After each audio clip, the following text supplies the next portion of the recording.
fam. Want to check out Roland Unfiltered, the blackest show on all of digital, cable, and broadcast. Check out our audio podcast.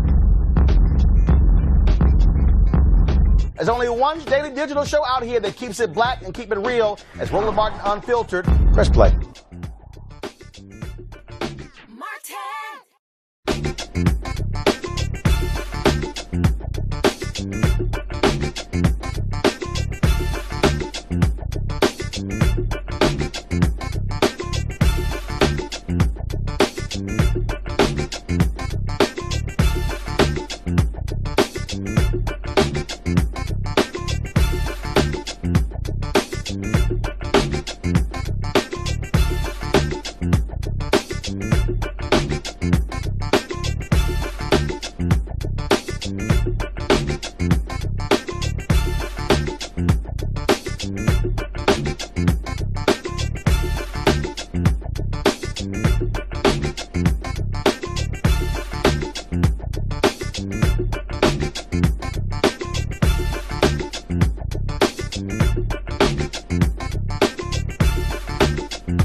2019 is here. Coming up on Roland Martin Unfiltered, our first show in the new year. Of course, it is Thursday, January 3rd, 2019.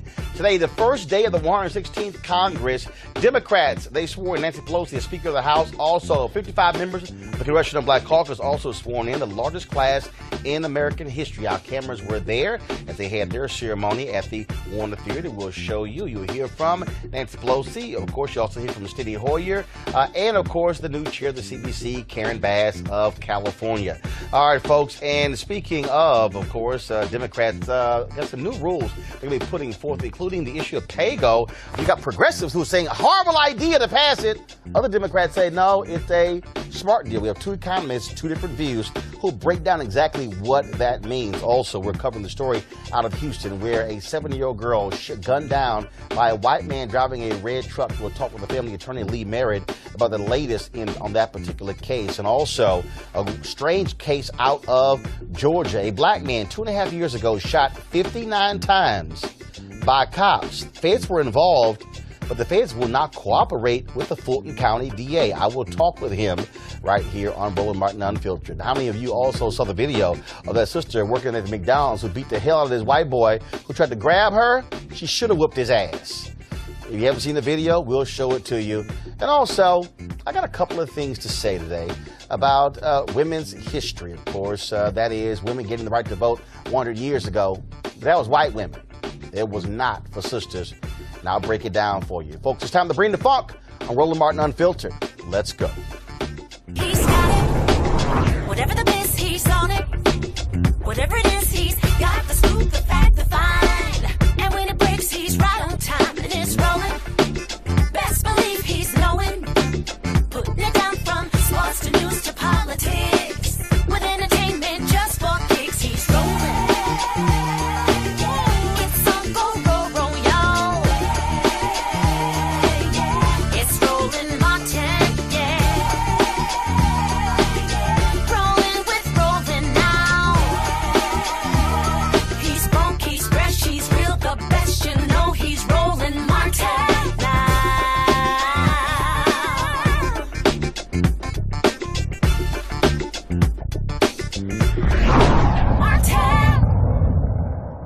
All right, folks, things have changed in Washington, D.C. as the Republicans have controlled the House, the Senate, as well as the White House for the last 2 years. Now Democrats are in control of the House, and trust me, it will be a new day in the nation's capital. Also today, Nancy Pelosi, she was sworn in as Speaker of the House, and so we are looking forward to that conversation as well. Plus, we also, folks, were at the CBC swearing in today. That took place, of course, 55 members of the CBC, the most in U.S. history. We also live streamed the entire ceremony, and so we're going to share some of this with you. And so here are some of the highlights. Okay, so we don't have audio. We don't have audio where, guys? Okay, so we don't have audio, folks, on our tape. They're working on it as we speak. But let me break it down to you. Today at the Warner Theater in Washington, D.C., a packed house, more than 1,000 people were there to watch the CBC swearing in. Now, first of all, it was a ceremonial swearing in, but it's what they do every 2 years where they actually present all the different members. You also hear from Nancy Pelosi, who's the Speaker of the House, Steny Hoyer, who is the Majority Leader, also Jim Clyburn, who is the whip, in addition to the incoming CBC chair, Congresswoman Karen Bass of California. And so, as I said, we live stream the whole event. If you want to see the full ceremony, simply go to our YouTube channel, youtube.com/Roland S. Martin. But here are some of the highlights from today. But as we begin anew, more than 40 years ago, the Congressional Black Caucus recalled and accepted the challenge of Representative George Henry White of North Carolina. Representative White was the last of nearly 40 African Americans who were forced out of the United States Congress after emancipation and Reconstruction and the beginning of Jim Crow. They were strategically forced and removed from office through the systematic voting disenfranchisement of African Americans and redistricting, a fight we continue. In his departing speech on the floor of the House, he said, "This perhaps the Negro's temporary farewell to the American Congress, but let me say, Phoenix-like, he will rise up someday and come again." Today, my friends, it is safe to say we've indeed come again, and to borrow and embellish the words of Maya Angelou, and still we rise. March on until victory is won. Under leadership of Marcia Fudge, Terry Sewell, John Lewis, we will be introducing and passing the Voting Rights Act in this Congress. We'll be doing all of we will be passing, and working with Eleanor Holmes Norton, we will be having hearings and putting forth legislation to giving voting rights to the people of the District of Columbia. We'll be doing all of this under leadership of our big daddy, Mr. Clyburn, House Democratic Whip, Mr. Clyburn. Thank you for your leadership and your guidance in so many of these areas. And what's exciting is that we're going to have so many chairmen from the Congressional Black Caucus. I just see Maxine Waters, Chair of Financial Services. Bobby Scott, Chair of Education and Labor. Elijah Cummings, Chair of the Government Reform Committee. Eddie Bernice Johnson, Chair of the Science, Space, and Technology Committee. I got him. Protecting us all, the Chair of the Homeland Security Committee, Benny Thompson. The Johnson brothers said it to us all. Facing the rising sun of our new day begun, let us march on. Nobody here, nobody that sits here, believe that victory has been won. There is an unfinished agenda, and there is no group in the Congress of the United States more than these 55 members of the Congress who sit before you who are any more committed to marching on for what America means and what America must be for all of our fellow citizens. God bless the Black Caucus who blesses their country. Thank you very much.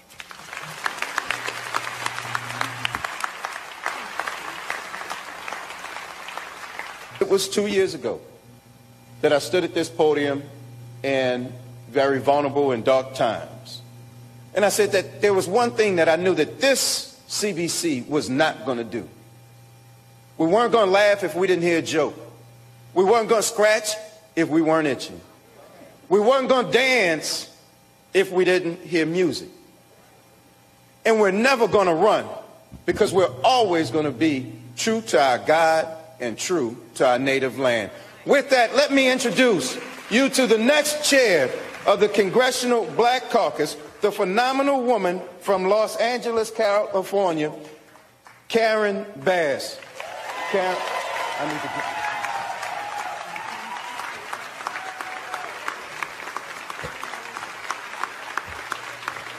I will present the gavel to Chairwoman Bass, and unlike what G.K. Butterfield did to me, you can actually keep this one. Thank you. America is becoming more diverse, and that diversity is leading to the browning of our nation. Instead of a celebration, the reaction from some has essentially unleashed a dragon that is gasping its last breath, and so he is dangerous as he lashes out. The dragon is hate, the dragon is white supremacy, and they have a leader. In the past, people would have been embarrassed to be associated with white supremacy, but today some have moved from embarrassed to emboldened. However, at this moment in history, there is a fundamental difference. We will have tremendous power and influence. At this moment in history, we are equipped to lead like never before. We are equipped to govern, and we are equipped to resist when and where it's needed. Now, among the folks we caught up with after today's ceremony included Tom Perez, chair of the Democratic National Committee.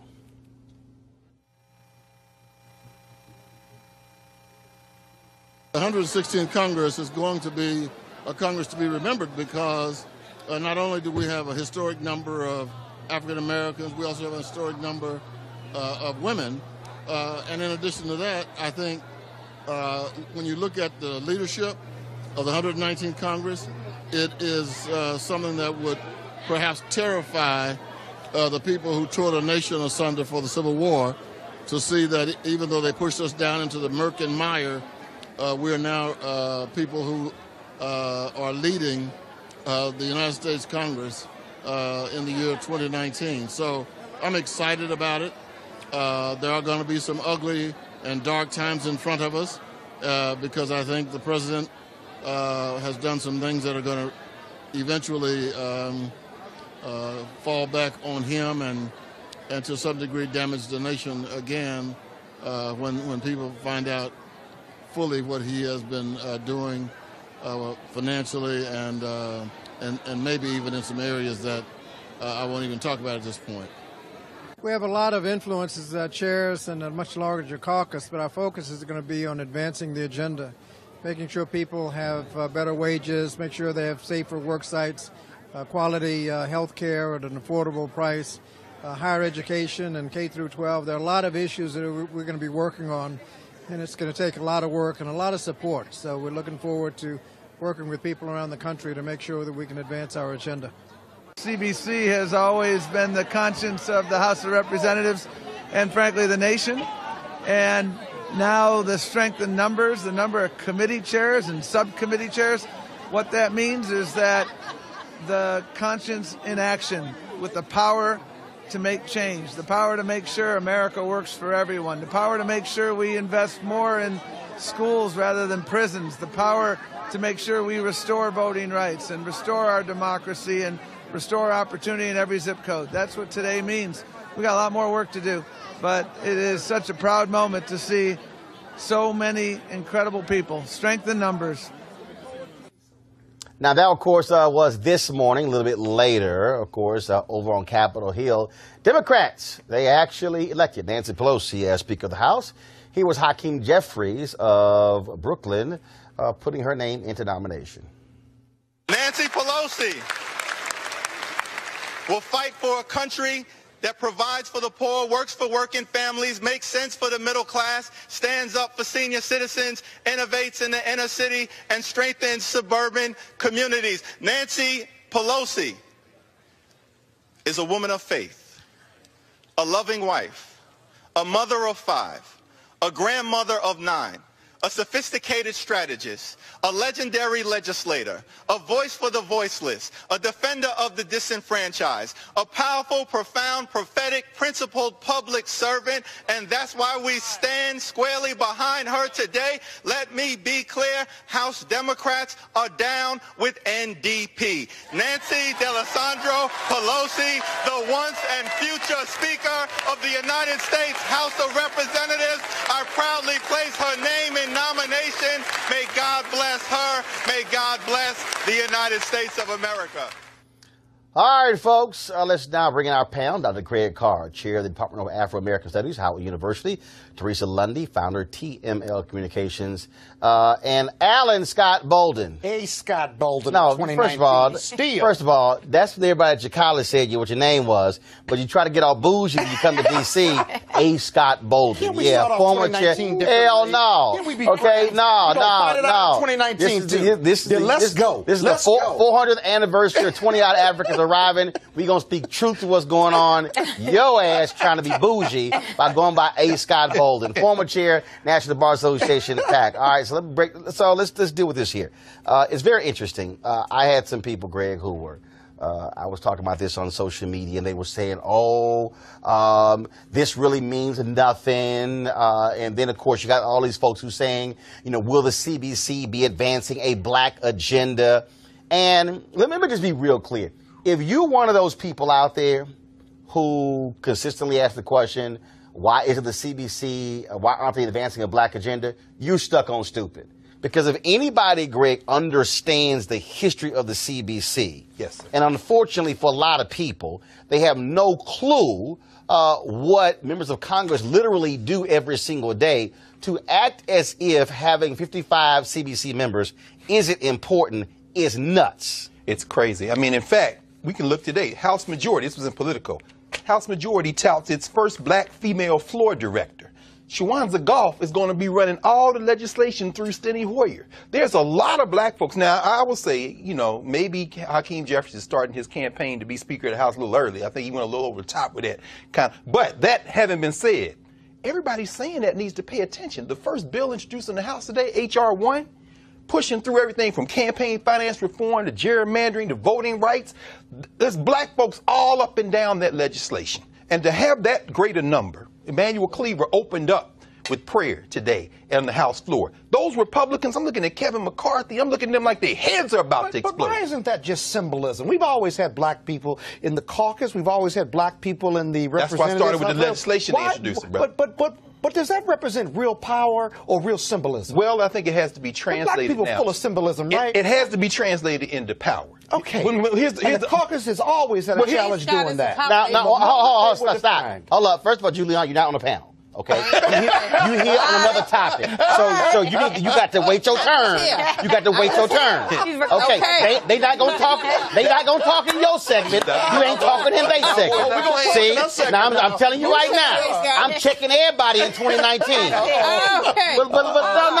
But let me deal with this. Here we go to my iPad. So over the Christmas holidays, you don't see it. Let me go here, y'all. Come out here. Check this cable here. And I'm laying this out for a reason. So I tweeted this. So the CBC sent out a statement when the Farm Bill was signed into law by Trump. And what they did was they talked about the role the CBC played in the Farm Bill. Yes. Now, here's a piece. And I listed all. So if you want to see this, go to Twitter and put in hashtag Farm Bill CBC. And then the 2018 Farm Bill stripped a decades-old provision mandating that 1890 land-grant universities, 19 public HBCUs, could only carry over 20% of federal funding if it wasn't used in the calendar year. The rule did not apply to predominantly white land grants. That was changed. Also, there was other areas of increased funding for HBCUs. And so I listed. No, make that point, I put about. You gotta stress that. That's major for black colleges. The Farm Bill protects the Civil Rights Department at the USDA from reorganization and political interference. Specifically, this language prohibits implementation of actions, policies, or decision documents until a civil rights analysis is conducted by the agency. And then it also lays out here, let's see here, the bill requires states to report to Congress how much funding they providing both historically black land grants and their predominantly white peers. Provisions championed by Congresswoman Alma Adams of North Carolina, the Association of Public and Land Grant Universities. The bill provides $10 million a year to establish research centers on at least 3 HBCU campuses with specific focuses such as food security, and the Secretary of Agriculture is tasked with picking the campuses, again, championed by Alma Adams. And the last one before I want to go to y'all, the bill includes about $40 million in mandatory funding and $40 million in discretionary funding for new scholarships at each of the 1890 land grant universities, meaning each will have at least $2 million in new funding for scholarships to lure students over the next 5 years. Now, that's just the Farm Bill. You're not going to see CBC members with their names on the bill as the sponsor. But what members of Congress do, Scott and Teresa, is that they're able to make changes. Literally, if a word or a line is removed, if something is actually added, it can actually create changes. I just think for some reason, folks really don't understand the role of politics and the role that somebody plays. They may say, oh, this person here, they only had 2 bills passed in 20 years. Right. But you don't know the role that they played in 300, 400, 500 other bills. So, Roland, let me just say this. I think that represents real power, right? And I'm on the same page with you. I think what I'm really trying to get at from the CBC standpoint is leadership is defined by what you're known for, your effectiveness, and why. And so when most people who look like you and me think about the Congressional Black Caucus, they think about the legislative weekend, they think about the parties, they think about one of our legislative leaders who was once head of Ways and Means Committee, who's no longer with us. And so I think the CBC, no matter how big they get, there used to be a time when there was incredible just to have black congressional members. And now I think from an image standpoint and from their own marketing standpoint, how do they market their power and effectiveness, just like you did? Well, Teresa, I had a congresswoman. First of all, you're in communications. I had a discussion with Congresswoman Karen Bass. One of her focuses, she says, by the end of her 2 years as head of the CBC, she wants to make sure that that's not an issue. And so one of the things that we talked about was the fact that, so for instance, with this digital show, Congresswoman Eleanor Holmes Norton had a CBC discussion on Capitol Hill about Trump's judicial nominees. We live streamed that particular event.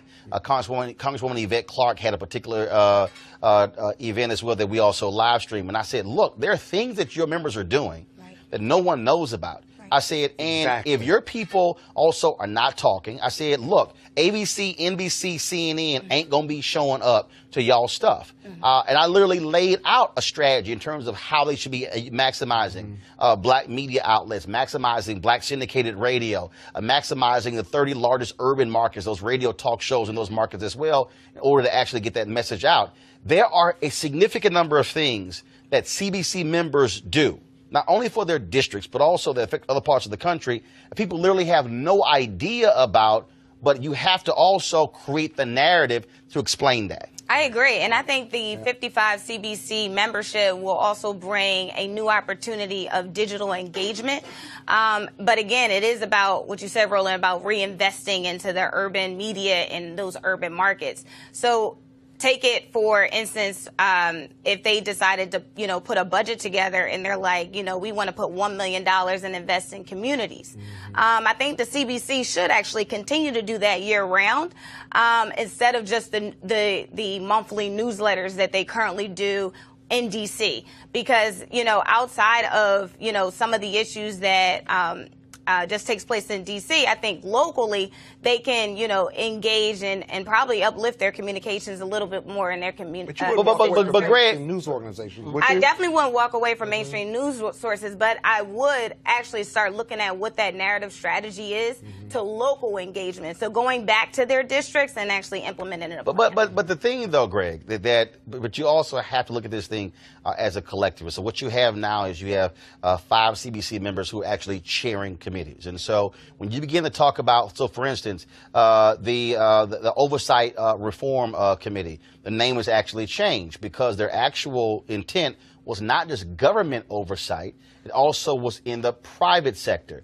They've changed that name. Congressman Elijah Cummings of Maryland is actually the chair of that committee. When we talk about Homeland Security, when we talk about the wall or the fence or whatever you want to call it along the border, that's going to be Congressman Benny Thompson from Mississippi. When you begin to talk about the issue of education, that's Congressman Bobby Scott of Virginia. That's right. When you talk about what's going to be happening with science technology, Congresswoman Eddie Bernice Johnson. And now we talk about financial services. We're now talking about Consumer Financial Protection Bureau. We're talking about banks. Congresswoman Maxine Waters has already made it clear that her committee is also going to be challenging corporate America on diversity on their boards and also in their C-suites as well. And so not only that, then you have 20-plus members who are going to be chair of subcommittees. That's right. And so what I'm trying to paint a picture for folks to understand is not to look at this as like, okay, fine, you get a swearing in. That, look, this is the largest number of black members ever.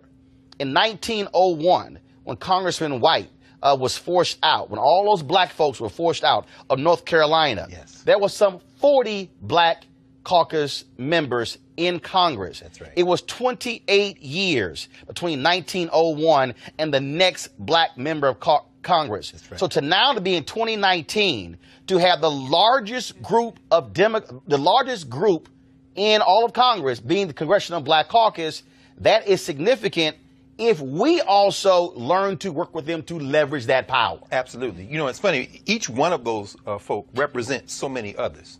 And then there's the coalitions. I mean, for me, Ocasio-Cortez should have been on that stage. Why? She's Afro-Latino. She's from Puerto Rico. Well, in fact, the Black, Latino, and the Asian American caucus represents about 130 members. Exactly. And that's not just the member. Wow. So you have two. Julian, I told you. You are not on this panel conversation. You looking at him? I told you. All right. Okay. Trust me. Now, when it get to your segment, you ain't going to want none of them to say nothing. So, Greg, go ahead. But Roland, the point you're making is very important. Because when White gave that famous Phoenix speech in 1901, when he said, yes, you're putting us out, but like the Phoenix, we will rise from the ashes. He was saying it at a time when there weren't 50 states. So in terms of percentage of black representation, you go back to Reconstruction 150 years ago, you can see that significant. But it isn't just the individuals.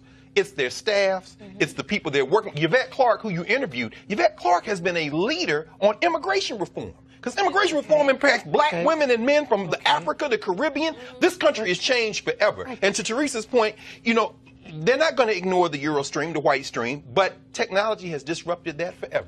So whether they are not, Scott, it's not just simple, though. They still have to do the hard work. And they're doing it. And I mean, you heard what Swanville to be there, right? I understand that. Look at what the Brennan Institute. So now they've got at least 2 years. They're already doing happen. it. What I'm saying, at this point, they're going to run into a stone wall in the Senate. We know that. I know. But with that many chairmanships, but here's the deal. First of all, that's true. What are you going to do with it? But here's the piece, though. Of the first several bills that Democrats are going to put on the table, one of them was deal specifically with the voting rights. They did it today. The Shelby v. Holder decision. That's right. They said, you know what, Republicans have been messed around for the last 4 years. Fine, we're going to put that on the table. 2, D.C. statehood. Yes, sir. So now what's going to happen is Democrats are going to have to pass those 2.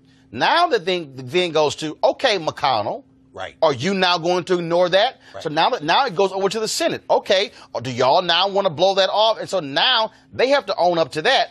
The point. Well, why wouldn't they just blow it off? They're not going to pass that. No. It doesn't matter. It doesn't matter if it dies in the Senate. The only role of House members is to pass things in the House. Right. They don't control the Senate. Right. But what I'm saying is the CBC's opportunity is to leverage and harness that power to say, we want this, right? We want this, we want this, and now if y'all want to mess with us, we got 55 votes. 55 don't. Yep. And something you said when you laid out with Benny Thompson and with banking with Maxine Waters, oversight.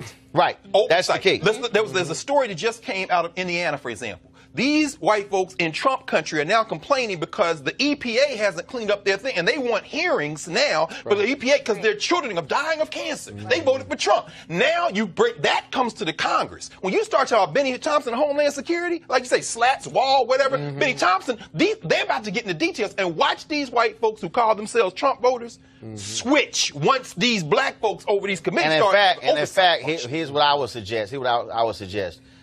Do what Bobby Kennedy did in 1966, 67, 68, where they moved those hearings to those areas. To those communities. How about, don't have the hearings in D.C., have the hearing in those towns. Yes, sir. And then tell Vice President Pence, to your point, the town of Indiana. Yes, sir. You were the governor. Let Andre do it. Why don't you come on back, have a conversation again? And so everybody who's watching, I'm about to go down next door, but I need y'all to understand, we're going to be, first of all, our goal the next, every quarter, actually the first 6 months, to have every CBC member on this show.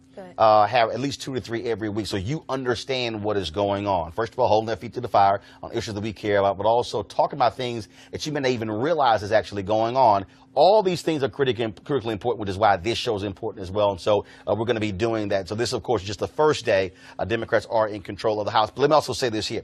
So there are 55 CBC members. Mia Love, of course, lost in Utah. She was the only Republican in the Congressional Black Caucus. There's still 2 other black Republicans in Congress. Will Hurd of Texas, Congressman Will Hurd of Texas, and Senator Tim Scott of South Carolina. Both of them are not members of the Congressional Black Caucus by their own choosing. And so just want to let y'all know that. So of the 55, all are Democrat. last Congress, you had one who was a Republican, Mia Love, but she got voted out. So Hurd and Scott are not members. All right, folks, I'm going to a break right now. When we come back, we're going to talk about this story out of Houston. 7-year-old black girl shot and killed, which is just this stunning story. And so we're going to get caught up with that with the family attorney Lee Merritt. We'll also talk about this whole issue of pay-go. You might be on social media, and we have a lot of progressives who are saying, horrible idea for Democrats to include this in their rules. Others who are saying, no, it's a smart idea to have pay-go. We have two economists on the show. That's the segment Julianne is here for, that she's not going to want them talking in her segment. You know, trust me, watch. Trust me, she ain't going to want them talking in her segment.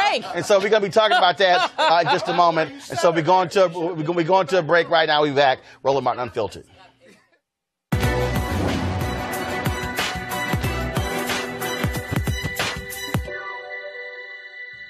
Knowledge is power, and power is the key to changing things. Writer Jill Nelson.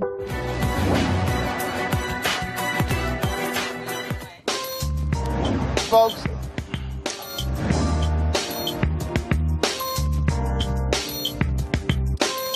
All right, folks, HBCU Giving Day. Our university is Livingstone College, founded in 1879 in Salisbury, North Carolina. Notable alumni, American social activist John Kennard, civil rights activist and educator Elizabeth Duncan Kuntz, and author and Bishop George Lincoln Blackwell. To give, go to www.livingston.edu, livingston.edu. All right, folks, now, when a new party takes over the House of Representatives, they propose a series of rules by which to run the House. One rule, I don't know why Julian is still talking. Lord have mercy. One rule has gotten a lot of progressives riled up. It's called pay-go, which just stands for pay as you go. It means that anytime a piece of legislation will increase spending, that same legislation has to find an offset for that spending, which means that if you want to spend over here, something got to get cut. Now, it has to happen either through cuts or tax increases. Now, progressives in the House want to know why they have to pay for their policies now when Republicans didn't have to pay for their tax cuts. So let's break this thing down. We got two folks, economist Julianne Malveaux, who y'all have seen already throughout the show, and Dr. Michael McLean, assistant professor of business administration in the Hampton University School of Business. All right, so for the audience, so let's break it down right here. So, Michael, you like pay-go or you against pay-go? Pay-go is a pretty good idea. It's designed to stop congressional members from either spending too much that they can't pay for, or on the flip side, it's not just a spending issue, it's to prevent tax cuts that are not paid for as well. So it works both ways from the spending side, but it also works to prevent tax cuts that are not paid for. Julianne, all right, you for pay? Hold up, you're for pay-go, against pay-go? I'm against pay-go. Why? I'm trying to figure out when Michael got this little epiphany about pay-go.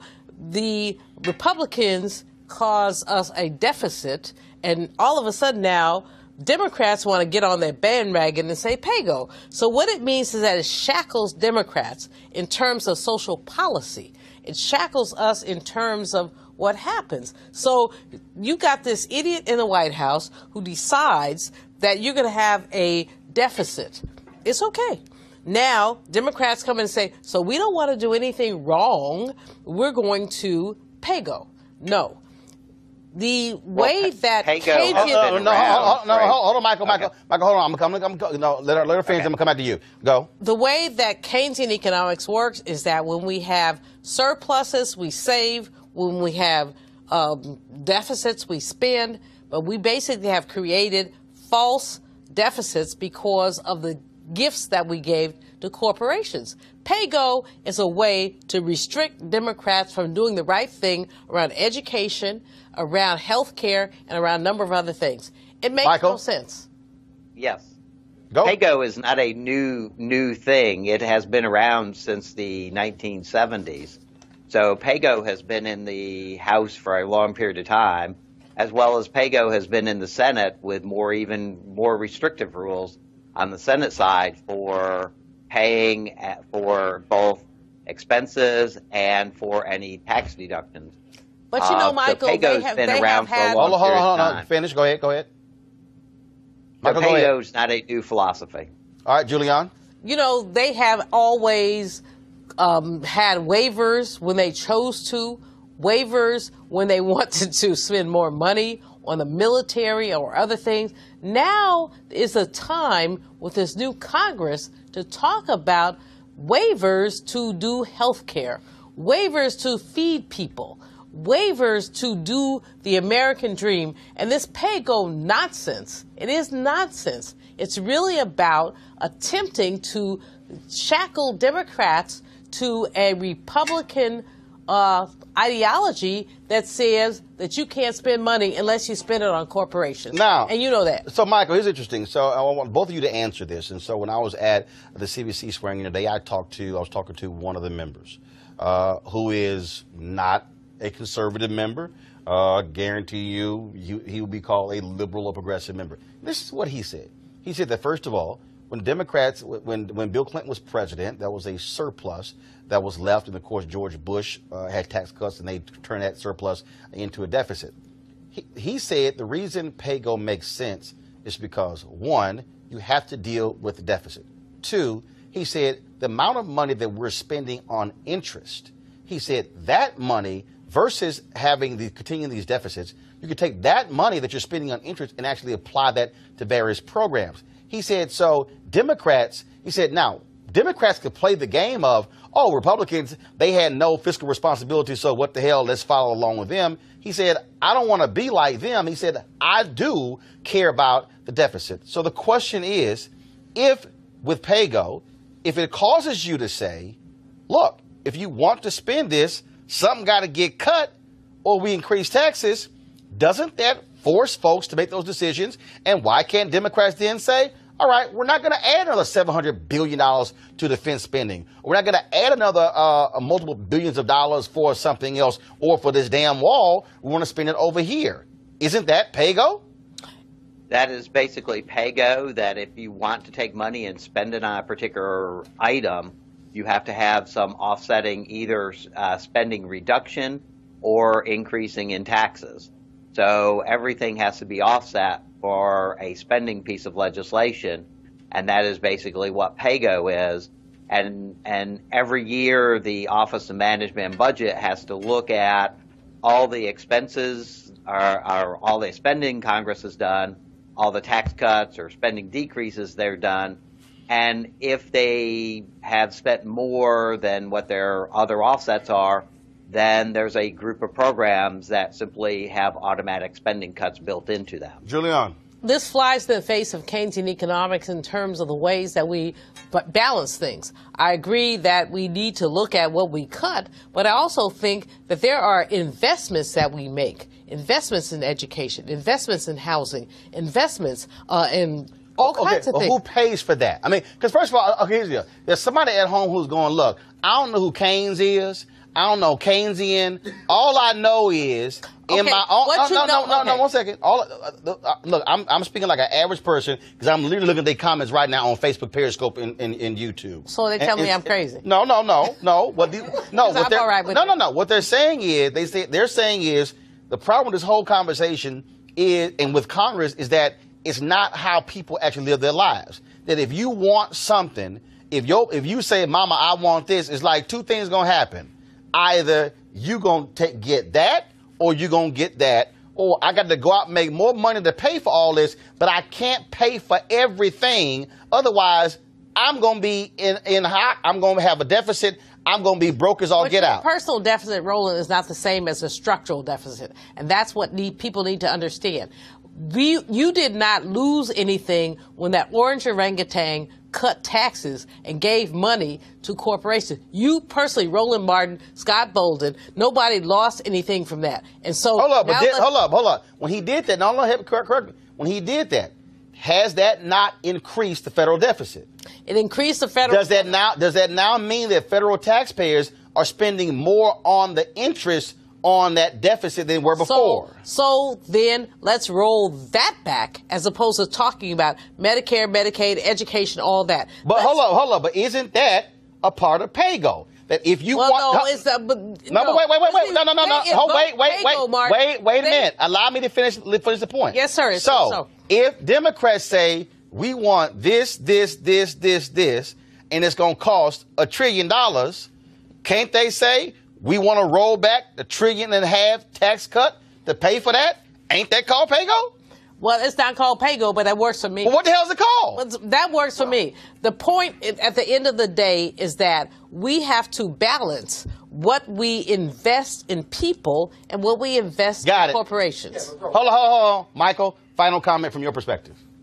Yes, PAYGO is simply trying to control Congress to not spend more than they're able to bring in, and that is also prevents them from reducing any further taxes without finding some offsetting method of paying for those tax cuts. So it goes both the spending side and the taxing side. Okay, all right. So first of all, the reason I want to have this conversation because a bunch of y'all have been on social media all day, and y'all been following Alexandria Ortiz. Y'all been following all of the people. Y'all keep saying PAYGO. So we want to have the explanation and the story to explain to you exactly what it means. And so, Michael McLean, Hampton University, we appreciate it.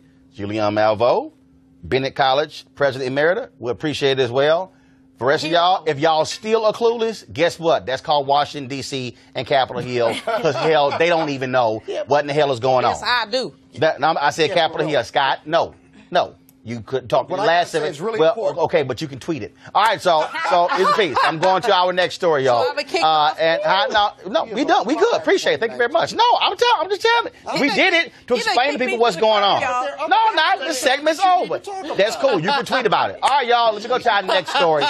And this story happened over the last several days, and it's actually a stunning story. It is out of my hometown of Houston, Texas. So 70-year-old Jazmine Barnes was with her mother. And they were in a car at a Walmart. And all of a sudden, a red truck drives up, fires a gun into the car, killing her. Now, of course, the girl's mother, LaPortia Washington, was driving the car. She and Jazmine and 3 other daughters were out for a coffee run near a Walmart. Now, this is the mom speaking from the hospital bed the day of the shooting. The mother, of course, was shot in the arm. I replayed this moment in my head over 1 million times to see, did I cut this man off? Did I make a wrong turn in front of him? Did I stop him from getting out of the Walmart for whatever he was doing? Did I do anything wrong to cause this man to fire shots in my car? And I didn't. I didn't do anything. I didn't make a wrong turn. I didn't get over in his lane. I didn't do none of that. He fired off at us for no reason. None. Now, she is now out of the hospital. Of course, the reward is approaching $100,000 for the identity of the driver of the red pickup. You have seen a lot of people on social media, activist Shaun King, civil rights attorney Lee Merritt. They've been spearheading the reward fund. And today they were joined by Houston, Texas wide receiver DeAndre Hopkins, who is donating his $29,000 playoff check, the wild card game the Texans play on Saturday against the Indianapolis Colts, to pay for funeral expenses and to go to the reward. Also, Shaquille O'Neal has said that he also will help to defray the funeral expenses for Jazmine as well. Joining us right now is attorney Lee Merritt. Lee, first off, when we started the show, I got a notice from Periscope where officials were giving an update on this particular case. What can you give us? What's the latest in this case? The Harris County Sheriff's Department released a composite sketch of this individual. The previous description said this was more of a heavyset man with a beard. From witnesses who were there, who now that they've been released from the hospital and had some time to rest, they describe a more pale, blue-eyed. At best, he had a 5 o'clock shadow, but no beard, a thin man, and so that is the most recent breaking news. And so we're circulating that image around the Houston area in hopes that somebody will recognize him. Hold on one second, Henry. Go to my iPad. I went to the Houston Chronicle website. We have the image up right now. And again, Lee, you say this is the image. This was based upon various witnesses talking with sheriff's officials, correct? That's right. In particular, Jazmine's sister, Alexis, she saw this man pull up beside of them right before he started shooting. He pulled up to the passenger side while they were at a light.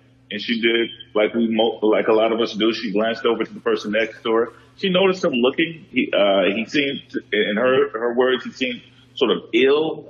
He had a sort of a strange look in his eye, but she didn't think much of it. She turned her head and kept looking forward. As they put on the light, he went from the passenger side and drove around to the driver's side and immediately began firing on the vehicle. And so this was her from feet away looking directly into his eyes. So she was our primary descriptor in putting together this image. And so he was driving a red truck, and they still have not identified who he is. What specific? We have the image up right now. The image that we're seeing, was that taken from a nearby store surveillance camera? Yeah, that was taken from, I believe, the Bank of America surveillance camera there. I'm not sure, after speaking with the sheriff, I'm not sure if that's before or after the shooting, but that is the maroon truck. I know there was some discrepancies whether it was red or maroon, but as specific as we can get with so little detail, it was a darker red or maroon truck that was involved in the shooting. Obviously, the reward fund is, first of all, when it comes to the reward, is that being handled by your law office? Is it through law enforcement? And what is the reward amount up to now? Yeah, it's been handled by my law office. Initially, that was my only involvement in the case. Sean and I discussed how we could use our platforms to try to get some more attention on the case. When it happened around New Year's Eve, there was very little. And so we wanted to encourage people to bring forward tips, and we came up with $25,000. Then individual private donors started adding to that pot. We got up to $100,000 earlier today. It is being handled directly by myself via Sean King. But the other donations from Mr. Hopkins to Shaquille O'Neal to other people who have generously donated to this family, they are all being handled separately.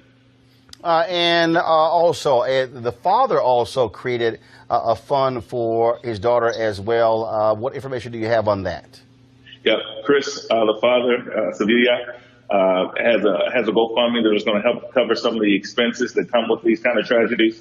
Neither of the parents have been able to go back to work. They both are gainfully employed, but obviously with this tragedy going on, they haven't been able to work, and they still have the Jazmine siblings to provide for, as well as dressing for the funeral. The funeral costs which are now covered, but there's still just day-to-day expenses that come with it. And both parents have went ahead and retained me as counsel. And so you can find both of their GoFundMes and fundraising efforts being funneled through me, through my websites and through my social media accounts. And generally, if you find it on Sean King's sites, that's because he's cleared it by me. And so those would be the official places that you can give and donate. So, you first of all, you started trying to help. Have you signed on as the family attorney? Yeah, I've signed on as a family attorney specifically for this reason, Roland. We're learning a lot more information about the shooting, and it has all the telltale signs of a hate crime. It doesn't seem just random, both because this area of Houston has a reputation for racial discord, particularly a white supremacist element. There's a very, very similar shooting in August of 2017. Where the shooter in that case was still at large. He targeted a black family, a grandmother, another young woman, and a 21-year-old man. He shot the grandmother. He shot the young man in the leg twice. The same way he ambushed the car. It was a white male in a pickup truck that matches this description that we now have. And it's difficult to say that these two aren't related. We don't have anything directly tying them, the two, but this happened within the same stretch of highway within 6 miles from where this shooting took place. And so there's so much going on that I want to continue to use my training and use my experience to guide law enforcement towards hate crime litigation where we see appropriate. Last question for you. Even though the of course, law enforcement has not said this is a hate crime, is there any involvement of the FBI at this point in this case? The FBI is working closely with the sheriff's office as well as the Houston PD. So there's several law enforcement agencies working together. And I haven't spoken, or my client hasn't spoken directly with FBI investigators. Obviously, you want to put motive comes after actually catching the suspect. So we all can speculate at motive, but all these agencies are working together just to figure out who this person is. And once that happens, I certainly expect the FBI to investigate him for ties to the hate community. All right, then. Lee Merritt, we certainly appreciate it. Keep abreast. Be sure to text me anytime, giving updates on this particular case. It's going to be a rally on Saturday in Houston. And, of course, the funeral for Jazmine will take place on Tuesday. Thanks, Roland. All right, Lee, thanks a bunch. I want to go to our panel here. Again, I think it's important to have federal authorities involved in this as early as possible, even though they have not clearly established this is a hate crime. Because hate crimes are federal crimes, the FBI can also get involved and help a local jurisdiction, Scott. Well, the state may have some hate crime laws, too, but for the independence of the investigation, that's super important. You know, they've got the truck. They've got some eyewitnesses. There were other cars, I presume, around this truck, so they're going to have to look at that. You know, the difficulty with a crime that has no prior connection to the victim is you have a 5 to 10% chance of finding the bad actor.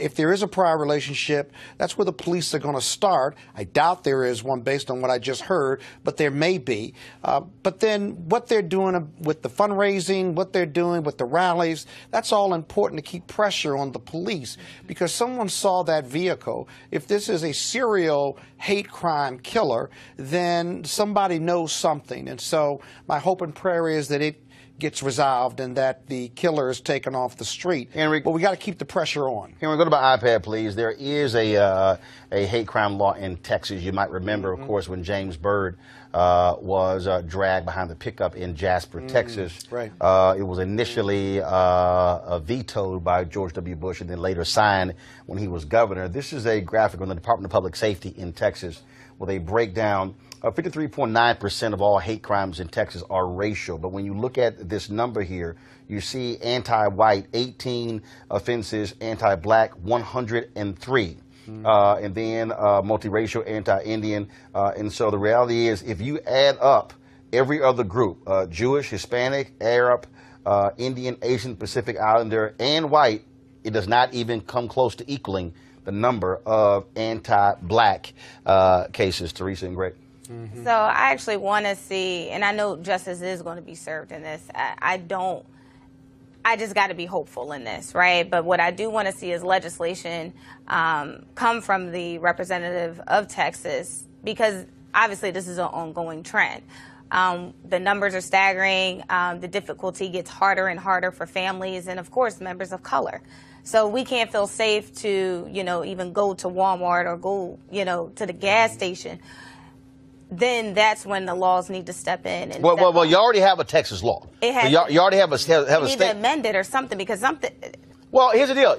First of all, you have a state law. Right. A law is not going to stop somebody from committing a hate crime. It's not. But at least you have the law. The issue now is. Can you get enough information out there, Greg, where somebody's going to talk? When they hear that $100,000, are they going to turn this particular person in? That's what you're doing right now, Roland.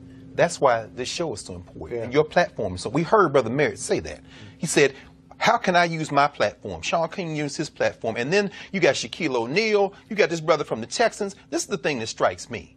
We're not waiting on the government, but that strikes me both ways. You can't rely on the government. The government has failed black people. There has never not been a time in this society when there hadn't been open season on black life. 150 years ago this year, Tennessee became the first Reconstruction government to go into the Redeemer phase. They're going to take Reconstruction back from these Negroes. 100 years ago, it was the Red Summer. Now, they're talking about lift every voice and sing. Well, James Weldon Johnson also called 1919 the Red Summer. Why? Because they were attacking black people in the streets. 50 years ago, it was after the long hot summers in Newark and Detroit. And here we are in 2019.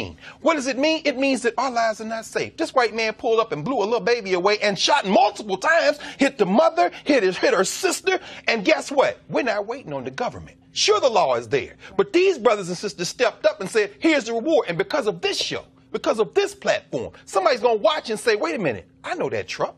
I know that truck. That's why now more than ever we have to have these platforms. Well, you talk about, of course, you talk about the importance of shows, also African Americans stepping up. This is also why black DAs matter. Go to our next story. Okay, Jamarian Robinson, was 26 years old when he was shot and killed. Shot 59 times by police in 2016. It was 2.5 years ago, August of 2016, and he was killed in his girlfriend's apartment in East Point, Georgia, near Atlanta.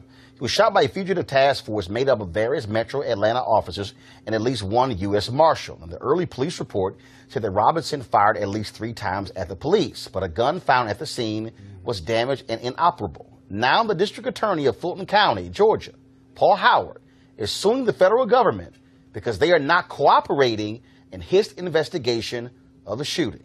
I talked with DA Paul Howard earlier today. All right, DA Howard, glad to have you here on Roland Martin Unfiltered. We're happy to be here, Roland. So let's talk about this case here, the fact that you say that federal authorities are hindering this investigation. Explain why you are going so aggressively after the feds. Well, this incident involves a young African-American male, 26 years old, who was shot by a group of law enforcement officers, 16 officers to be exact. And the incident took place on the 5th of August of 2016. As it turns out, the medical examiner's reports show that this young man was shot 59 times. We were presented with an investigation from our state GBI investigators, and since that time, we have been trying to determine exactly what happened that precipitated this young man being shot 59 times. We have requested in writing more than 3 times specific information. We have actually had a private conversation with the U.S. attorney here, and we have made several open record requests for information, and we have not received it. So in this shooting, who has jurisdiction? Well, it's a kind of strange arrangement because this was a state aggravated assault warrant. It wasn't a federal warrant. It was a local or state warrant that was issued by the Atlanta Police Department. But all around the country, what is going on is the local officials, local law enforcement agencies are connecting or working with the U.S. Marshals, and they then call themselves members of the U.S. Marshals Fugitive Task Force. But the work that they're performing is still basically state and local functions. And so in this case, what the federal government contends is that this was simply a federal operation and that the local DA does not have any opportunity to investigate what happens. We believe that that's clearly not true because even in the memorandums of understanding between the marshals and the local departments, they point out that, first of all, if there's a question of use of force, then that is to be handled by the local jurisdictions.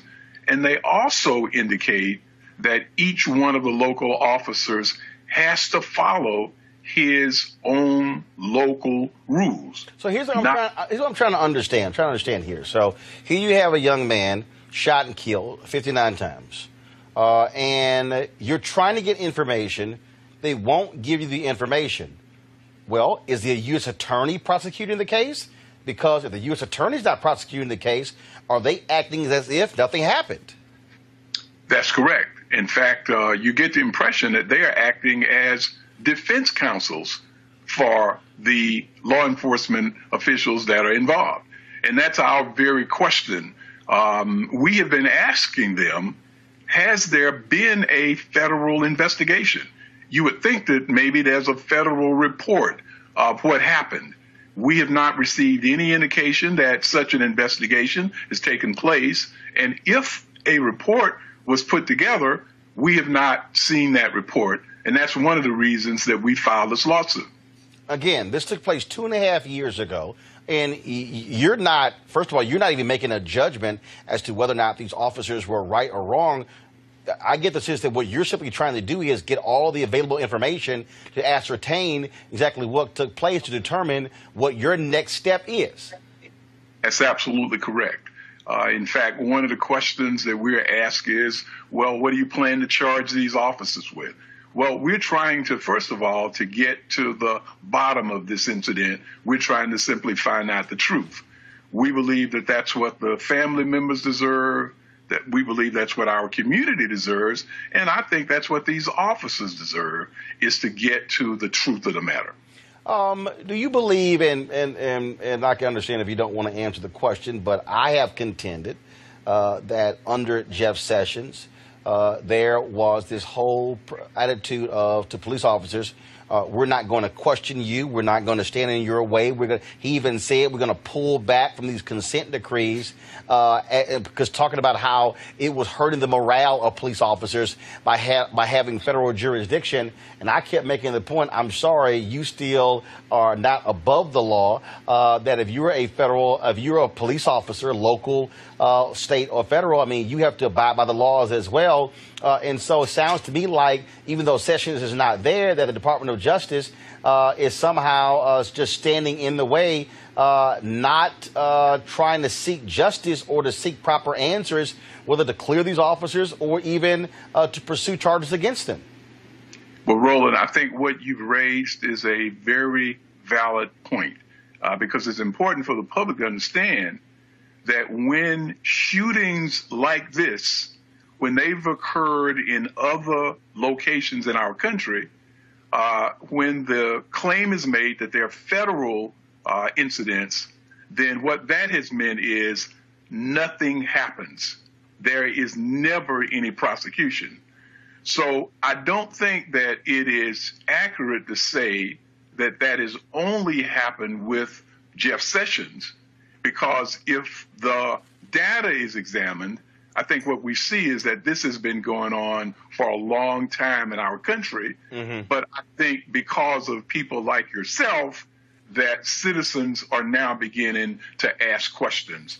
Last question I have for you. I'm reading this Land Journal-Constitution story, and it says the U.S. Attorney's Office in Atlanta, which is under the DOJ, offered to let your prosecutors interview officers, but with restrictions on what they can ask, which the DA said wasn't acceptable. Restrictions? I thought that was crazy. We're investigating the death of someone who has been shot for 59 times, and it's a death that happened in my jurisdiction, and I just can't imagine the Justice Department indicating to a local district attorney that you could ask a question, but you're simply limited in the approach you can take. I find that that is unacceptable, and it's fairly reprehensible that they would even make such a suggestion. Well, Fulton County DA Paul Howard, we certainly appreciate you joining us. We're going to stay on top of this as well. Certainly keep us abreast of if you get any response from DOJ, and we certainly would do our part to ask questions here in Washington, D.C. Thank you very much for having us on today. Teresa, I'll start with you. This is, I mean, you have a U.S. Marshal, one U.S. Marshal involved. The rest of them are local and state. But to completely ignore a DA, he was shot and killed 2.5 years ago. Mm-hmm. 2.5 years. Mm-hmm. And it's, again, a terrible time in this country where, and I'm glad they're saying they're kind of putting in the onus of the citizens that actually need to step up and ask more questions.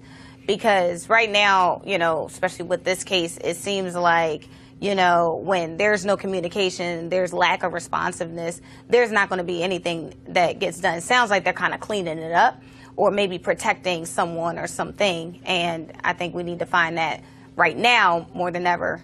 So, Scott, this is, I mean, again, to have federal authorities essentially telling an elected DA, the hell with you. We're not even going to just answer your questions.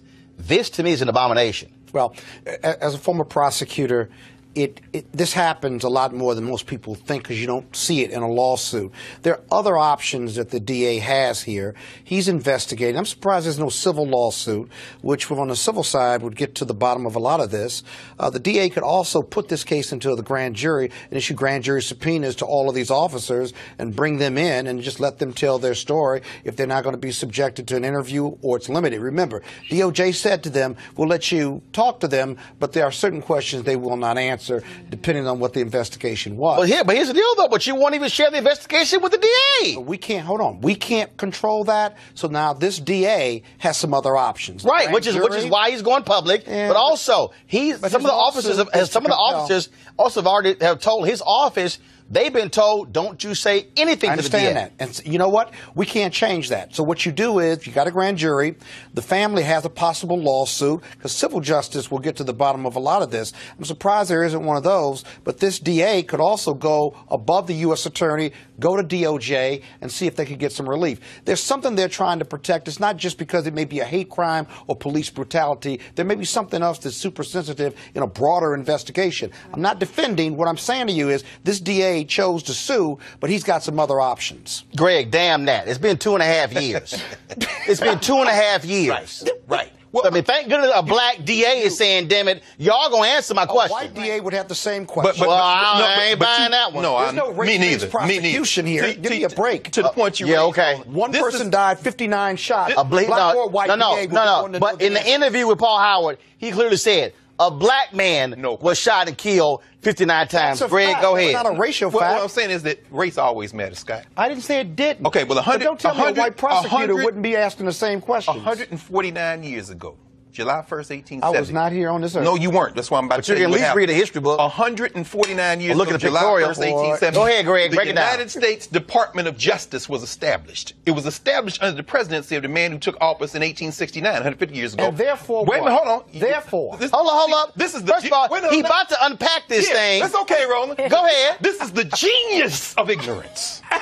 Not my ignorance. Yours in this case. Not mine. And everybody else is in this case. When we don't understand the past, we repeat it, brother. Mm-hmm. The Department of Justice was established under Ulysses S. Grant, who won the Civil War in part to go after the Ku Klux Klan. A year later, 1871, was the Ku Klux Klan Act. The Department of Justice's point was to put federal prosecutors in the South to stop racial terror.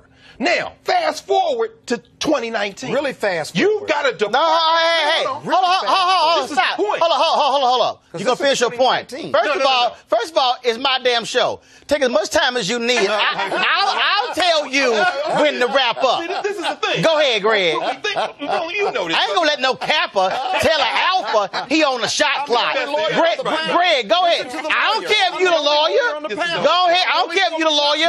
Thurgood Marshall was a lawyer. Alpha. Go ahead, Greg. And you know the reason I got a law degree and didn't practice law is because I understand the political nature of law, brother. You go in the courtroom. I decided not to go in the courtroom. One of the reasons I didn't go in the courtroom is because I understand that behind the law is the politics. And behind the politics is why you get a black DA like Howard. Did you see that little thing on his lapel? Mm-hmm. That was a shield. Mm-hmm. That means he's law enforcement. Jeff Sessions, an unreconstructed racist from Selma, Alabama, is the one and the attitude being driven from the White House that's saying the department that was set up in part to stop racial terror will withdraw. Well, now, every white prosecutor come on now. Let's not drill down to individuals. Well, why not? We're talking about systems now, law. Wait, you're a lawyer, right? I'm a lawyer. Well, if you're a lawyer, then you understand the nature of law. No.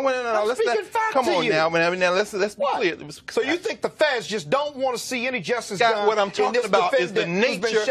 What I'm talking about is the nature of government and society. Meaning that what you just said about a civil suit, what you said about a local DA challenging the feds, grand jury investigation, all of these things operate within a legal universe. But they cooperate on a daily basis all around this country. This is a unique case. Scott, it's not unique. That's my point. That's why if you understand the history, you understand the cycles. We're talking about pendulums. Let's bring it. Let's you tie it all together. You don't think the feds and the state cooperate every day across the country? Oh, no. Of course they don't cooperate. Of course they do. Ralph Budd said in the 1930s that the Negro is a special ward of the federal government. Meaning what? When the federal government has been used as a tool to have those cases, but that's not par for course. Course for par, whatever the term is. You're looking at individual trees. Because that's what the story is. You can't see the forest, bro. I got the forest. No, if anybody clearly sees you're not, the forest, because you lost in the forest. I've been on the Here's what we know. Teresa, go ahead. Yeah, so to your point, Scott, that this is one case. So recently, 2 weeks ago, Roland had Elmer Daniels' lawyer, right, on the show talking about how Elmer Daniels was incarcerated for 39 years, right, because of wrongful injustice and that conviction, right? One of the prime reasons of why Elmer was in Daniel for 39 years of wrongful incarceration was because of the evidence. Now, if Elmer didn't have a private attorney to reach out and investigate to the Department of Justice and the other FBI, Elmer would still be in jail today. I agree with you. I represent people who have been wrongfully incarcerated. I'm talking about this story. Either one of you all get into this story. So what this story? Here is what we know about this. Here's what we know about this story. Here is what we know about this story. Talk about this story. What we know about this story is the U.S. Attorney in Atlanta, not helpful. The feds in D.C., not helpful. What we do know is they are stymieing this investigation, and like I said to D.A. Howard, keep pressing the case, and we'll be right there with you, covering every aspect. Now, we talk about injustice in Florida. Let's talk about what happened on New Year's Eve in St. Petersburg, Florida, when a white man lost his damn mind. A crazy-ass white man became irate with his sister at McDonald's and tried and grabbed her, and she commenced to call hashtag Team Whip that ass. Press play. Yes, sir. Yes. John Wick. Hey, John.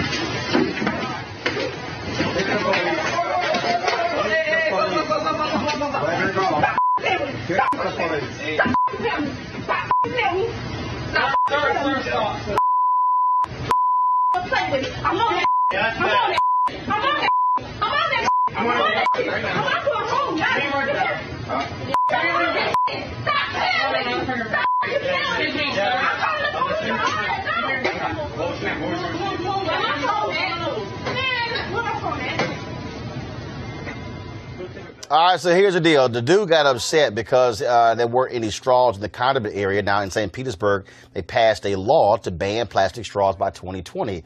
The sister was trying to explain this to crazy-ass white man, but he wasn't trying to have it, and that's when they began to go after. Now, the sister, yeah, she's a former boxer, and she was straight throwing haymakers at his silly ass. Now, you saw the brother trying to pull her off, and then finally he stopped and went around and then pushed the white man back as well. Now, McDonald has released an official statement on the status of her employment. The man, of course, had to be physically kicked out after he became irate with other employees, even kicking one on his way out the door. The man was later identified as Daniel Taylor and was arrested by police. The sister, she is now hired an attorney to also represent her. I keep telling y'all, white folks are losing their mind, and I'm telling you this, and I'm trying to warn y'all.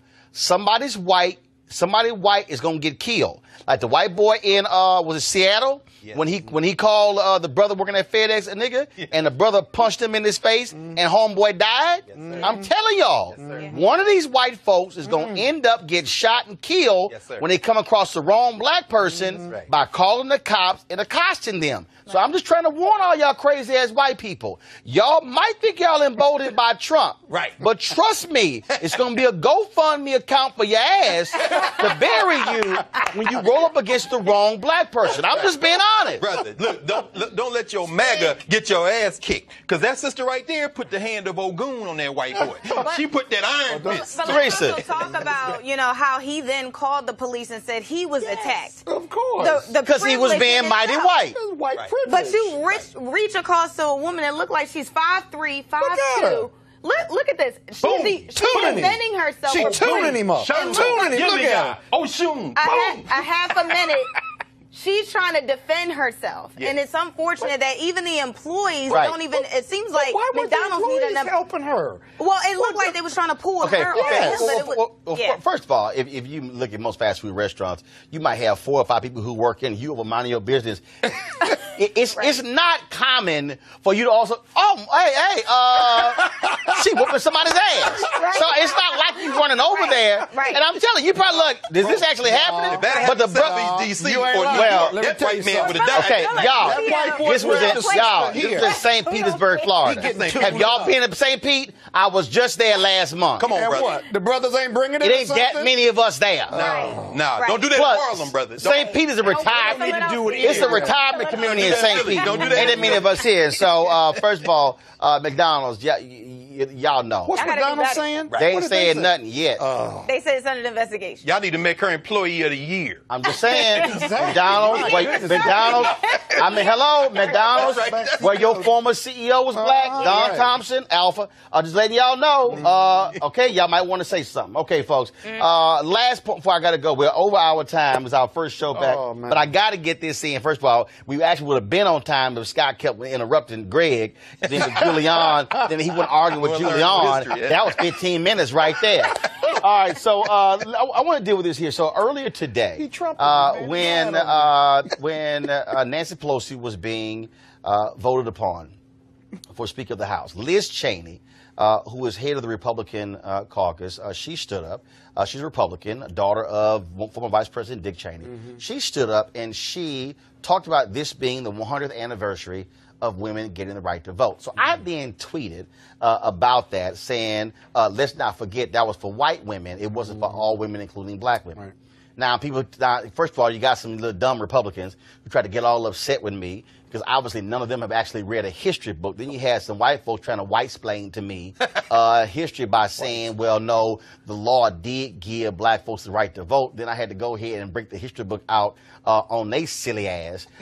And so here's why I'm doing this. Because, see, the issue that I have, Greg broke it down earlier, the issue that I have is when we don't understand foundations and how things were created and what happened when these things were created. First and foremost, yes, in August of 1920, the 19th Amendment was ratified.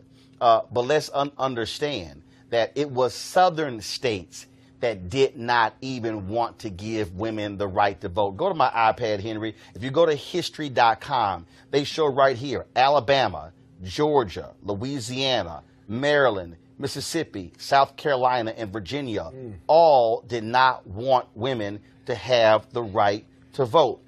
Tennessee was that remaining Southern state. It was tied 48-48, and there was a Republican who got called out by his own mama saying, you better vote for this doggone deal, and that's how it got ratified. Tennessee put it over the top. And then after it was ratified, the last state to ratify the 19th Amendment was the state of Mississippi in 1984. Now, why am I saying all of this here? Because later, when Nancy Pelosi talked about this being the 100th anniversary of women getting the right to vote, and people say, well, you ain't dog Nancy. First of all, I wasn't dogging Liz Cheney. I'm trying to give y'all history. When somebody says women got the right to vote in 1920, that's a lie.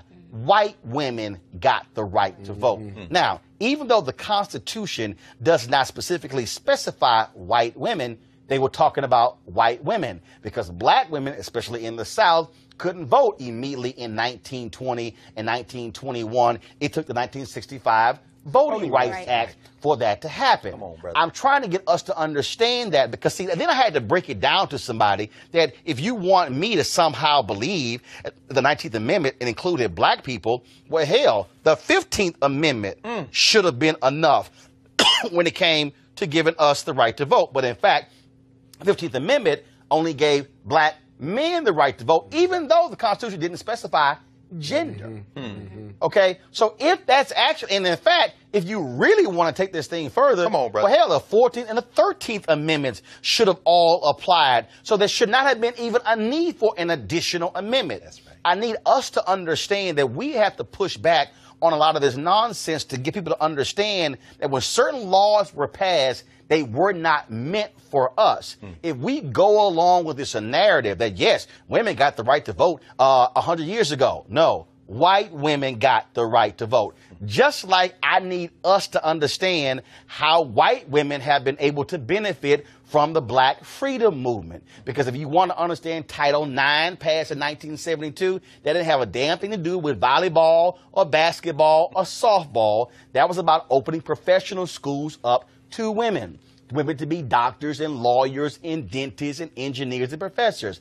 Title IX, a provision of the 1964 Civil Rights Act. And so all of these white women who have benefited from Title IX, they have benefited from the hard work of black people who got the 1964 Civil Rights Act signed into law. And so I need us not walking around letting folks just say stuff, oh, well, this was passed then. Well, no, understand. Just like we just had Emancipation Day when you, of course, had New Year's Day. But see, before you talk about, of course, emancipation in terms of the Emancipation Proclamation, you got to also deal with what happened on that particular day in Haiti. That's right. Where they also gained their freedom. Come on. And don't you understand that one of the things that white people in this country were afraid of when Haiti got their independence was that slaves here were going to do the exact same thing?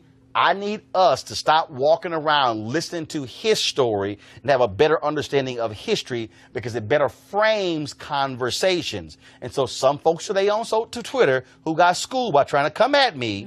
And I'm telling you, I'm going to sit here and I'm going to do more of this because if y'all keep trying these games, I'm going to publicly embarrass you because I got more followers than you do. I'm going to publicly embarrass you because we need to check folks who clearly have never, ever had a proper history class. Class is now over. Scott, you got homework. All right, y'all. You want to support Roland Martin Unfiltered? Be sure to go. I went to Morehouse College. Okay, that don't mean nothing. Yes, it does. That University Law School. That don't mean nothing. Nothing from that soliloquy. That don't mean nothing. Nothing. That don't mean nothing. I mean nothing. Because I guess what? You were taking some notes like, I ain't know that. I ain't know that today. I ain't know that. I did know that. Brisbane, brother. That's right. Yeah, okay. I was one of Brisbane's boys. Yeah, okay. Don't say that because Brisbane wrote all this in his book. Don't say it because you clearly were napping in his class. All right, y'all. Y'all want to support Roland Martin Unfiltered? Go to RolandMartinUnfiltered.com. Join our Bring the Funk fan club. We want you, all of you. First of all, you've been saying you write a check for the last 6 months. Talk about me so I mean, that's what you've been saying. That's right. Don't worry about it. You can't write a check anyway. You know Erica writes checks. I'm going to go ahead and call her. All right, y'all. So go to RolandMartinUnfiltered.com. Join our Bring the Funk fan club. Don't forget, you can also, if you missed the swearing in of the CBC early, we live streamed this morning. Go to our YouTube channel. You can check it out as well. And so we look forward to you doing that. All right, folks, we got to go. Tomorrow, we got a great lineup for you as well. We'll give you a breakdown the first day of House Democrats being in control. And we'll also be talking to more CBC members and a brother who's a chef who's going to be on the show tomorrow talking about how the history of black folks cooking has been infused into America cuisine. So we'll have that on tomorrow's show. And Ben Crump will be joining us as well, talking about the sister who improved her SAT score by 300 points. And now they're trying to say, well, we're not going to allow your score to be used to get into Florida State. So she bust her butt studying, but now y'all questioning her score. Oh, yeah, we're going to put this private company on blast. And they're gonna feel the wrath of black people as well. So y'all white folks that want to lose y'all mind too, go right ahead. Because remember, in August of this year, 400th anniversary, the first 20 Africans arriving, I'm just letting y'all know, I ain't got no problem whooping that ass all in 2019. We just getting started. Holla! You want to support Roland Martin Unfiltered? Be sure to join our Bring the Funk fan club. Every dollar that you give to us supports our daily digital show. Go to RolandMartinUnfiltered.com.